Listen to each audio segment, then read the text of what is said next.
에이징랜드를 아직도 가지고 있어요? 에이징랜드는 여기서 들어갔잖아. 이걸 아직도 가지고 있어? 와, 수익 엄청 크겠는데? 한 20% 넘겠는데? 근데 뭐 종목이 좋아 보여서 계속 가져가는 것도 방법일 수 있는데 항상 우리가 들어간 포지션을 기억을 해야 돼요. 에이징랜드는 제가 단타로 들어갔던 거였고 플레이디는 종가 베팅으로 들어갔던 거였어요. 이 말인 즉슨 길어야 일주일 이내, 단타는 당연히 오늘 하루에 끝내야 되는 거고 그런 관점으로 매매를 하는 종목들이란 말이야. 끌고 가서 이게 수익률이 높아지고 있는 건 좋은 거지만 그 안에서 내가 끌고 가는 명확한 기준이 있으셨기를 바랄게요. 본격적으로 한번 방송을 시작해 봅시다. 11월 1일, 11월 첫 거래일, 오늘의 오후 라이브를 진행하게 된 이호수입니다. 이제는 인사를 안 드려도 많은 분들이 알아주시는 것 같아서 매우 영광스럽고 감사할 따름입니다.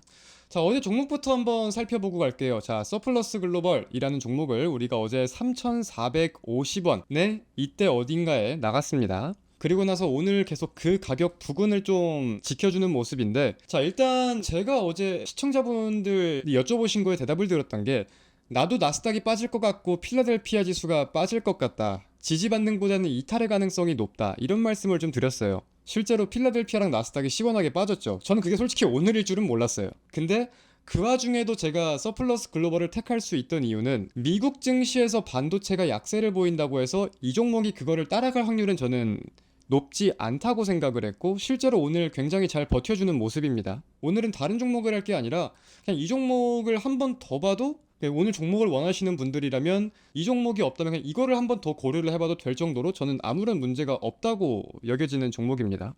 그래서 제가 지금 보는 관점은 좀 명확해요. 우리가 일봉의 추세를 볼 때 저 같은 경우는 이런 자리들을 돌파한 거에 대해 의미를 둔다고 했잖아요. 그 이유가 뭐였어요?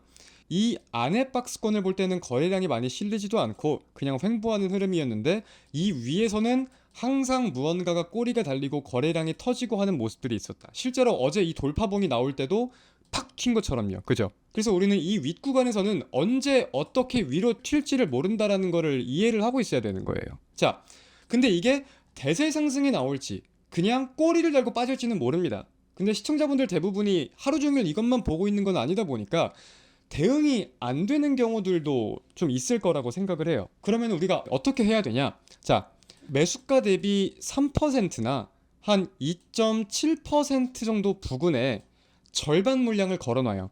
혹은 한 주 매도를 걸어놔요. 한 주 매도를. 그러면 일단 그게 찍으면은 팔리겠죠. 그럼 그때 들어가서 이제 거래량을 보고 시장 상황을 보고 이것저것 고려를 하면서 내가 어떻게 대응을 할지 정하는 거예요. 이해되세요? 하루 종일 주식을 보고 있는 게 아니니까 어떻게 될지 모르잖아. 내가 하루 종일 방송을 하는 것도 아니고. 그래서 종가 베팅 종목들 같은 경우는 이게 하루 지나면은 주문을 걸어둔 게 취소가 돼요. 그래서 매일 아침마다 2.7%나 3% 정도 부근에 한 뭐 30% 비중이든 매도를 걸어놔라. 그쵸? 매도 주문에 보초를 세워놓는 거죠. 그럼 알림이 뜨면 최소한 볼 수는 있을 거니까 그때 이제 우리가 확인을 하고 어떻게 할지 결정을 해도 늦지 않는다는 거예요.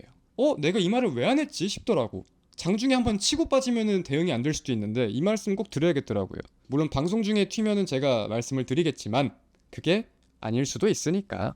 하락에는 보초를 못 세우냐고요? 매도에 대해서 스탑로스 기능을 쓰면 되죠. 스탑로스. 증권사 그거에다가 자동 감시 주문이라고 치시면은 스탑로스라는 기능이 나와요. 이게 어떤 기능이냐면 매수가 대비 마이너스 4% 정도로 걸어두면은 마이너스 4%가 됐을 때 주문을 신청해주는 기능이에요. 손절이든 뭐든 주문을. 익절도 마찬가지로 그렇게 할 수 있고. 자동 감시 주문. 키움 기준으로 공유기사입니다. 키움 기준으로. 그래서 그런 방법으로 좀 대응을 해보시면 될 것 같고, 정리를 하자면 오늘 이 종목은 전혀 아무런 문제가 없다. 오히려 어제 매수를 안 했고 오늘 종목을 바라는 사람이라면 서플러스 글로벌을 봐도 될 것 같다, 이 생각을 합니다. 만약에 이게 오늘 튀고 매도를 할 수 있는 관점이 나오면 새로운 거를 들어갈지 말지 고민을 해봐야 되는데 종목군은 있거든요, 뭐 이런 식으로. 근데 굳이 주말을 앞두고 보유 중인 종목을 늘리고 싶진 않아요. 그건 리스크야. 파셨어요? 축하드립니다. 파신 분들은 축하드리고. 서플러스 글로벌이 또 거래가 죽네. 제일 베스트는 이 위에서 마감이 되면 제일 베스트인데. 자, 코스닥이 좀 더 빠지고 있어요. 코스피도 그렇고. 코스피가 0.48%, 코스닥이 1.77% 빠지는데 지금 시장이 왜 빠지는지 아세요? 우리 시청자분들은? 오늘 시장이 왜 빠지는 것 같으세요? 그거를 그렇게 금요일이라 빠진다 이렇게 외울 거는 없어요. 지금 우리가 이해를 해야 되는 관점은 뭐냐면은, 자, 대선 때문에 빠진다. 왜 대선 때문에 빠지는데? 이 이유를 알아야 되는 거예요. 다음 주 11월 5일 날 미국의 대선이라는 게 있고, 지금 대선뿐만이 아니라 세계적으로 굉장히 불확실성이 많은 상황이잖아요. 근데 주말 사이에는 우리가 대응을 할 수가 없잖아, 주식시장에서. 그러니까 주말을 앞두고 거기에 대한 경계, 관망 심리가 나오는 거지. 대선이니까 빠진다. 이건 말이 안 되는 거야. 그죠? 그래서 보통 금요일 날은 배팅을 공격적으로 하시는 분들이 많이 없어요. 보통 월요일, 화요일 그때 할 거면 하지, 금요일에는 다들 참는 사람이 많습니다. 아니요? 미국 선물은 나쁘지 않아요, 지금. 상승 흐름 보이고 있어요. 니케이가 많이 빠져요.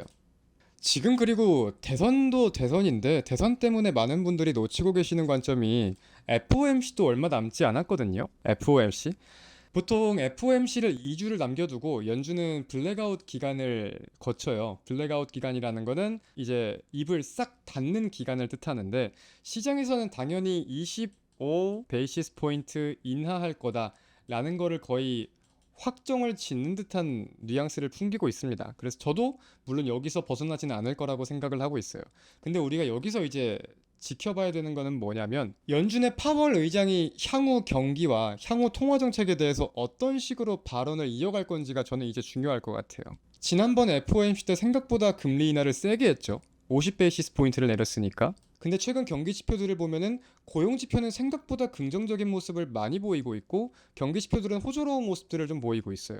그래서 연준이 생각보다 탄탄한 경기 상황이 연속적으로 이어지고 있는데 거기에 대해서 어떻게 평가를 할 거냐, 금리 인하 조금 천천히 해도 될 것 같다 이렇게 말을 할 거냐, 예정대로 가파르게 가겠다 뭐 이렇게 가느냐, 이런 관점들이 조금 중요하겠죠. 서플러스 글로벌은 잘 마감해주는 것 같습니다. 도지나 음봉을 좀 보였어도 문제가 없을 거라고 전 생각을 하고 있었는데, 양봉으로 마감을 해주면은 오늘 코스닥이 1.97% 빠졌거든요. 시장 대비해서 매우 양호한 흐름을 좀 보이는 것 같아요. 아니, 제가 바이오를 말씀드린 이유는 뭐 일정이 있어서 뭐 모멘텀이 있어서 그런 게 아니라, 시장에 지금 수급이 몰릴 게 없으면은 제약 바이오 테마로 좀 왔다 갔다 하는 경향들이 있다 보니까. 근데 이제 방산 같은 경우는 변동폭이 너무 크고 애매한 부분들이 있는데, 그 와중에 조금 이제 하방 지지가 보이는 제약 바이오들이 몇 종목 있는 것 같아요. 그래서 저는 그런 거를 말씀을 드린 거고, 이건 다음 주에 매매해봅시다. 다음 주에. 보통 이제 개별 종목들 같은 경우는 시장 곱하기 2에서 3을 하면 맞거든요. 그러니까 코스닥이 오늘 2% 빠졌잖아요. 그러면 개별 종목은 보통 4에서 한 6% 정도 빠지는 게 정상이에요. 근데 그거 대비해서 매우 잘 버텨줬고, 오후 중에 잠깐 거래량들도 이제 유입이 되졌는데 더 못 쏴준 건 아쉽지만, 이 정도면 매우 만족스러운 마감을 했다라고 생각을 합니다. 다음 주에도 힘차게 한번 매매를 해봐야죠. 서플러스 글로벌은 다음 주 월요일까지 봐도 될 것 같고. 에이징랜드를 아직도 가지고 있어요?